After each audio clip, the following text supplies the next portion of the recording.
আল্লাহ রাব্বুল আলামিন তার একমাত্র ভরসা এবং আল্লাহর কাছে কান্নাকাটি শুরু করে, ক্ষমা প্রার্থনা শুরু করে। সে বলতে থাকে, হে আল্লাহ, আমাকে ক্ষমা করো, হে আল্লাহ, আমাকে ক্ষমা করো।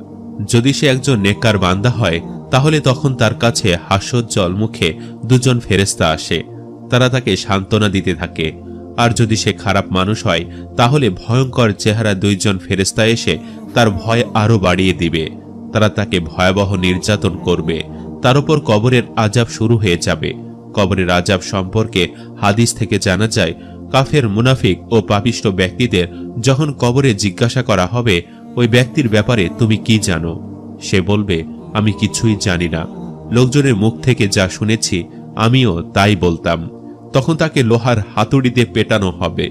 সে বিকট শব্দে চিৎকার করবে, যা মানুষ ও জিন ছাড়া অন্য সকল প্রাণী শুনতে পাবে। বুখারী।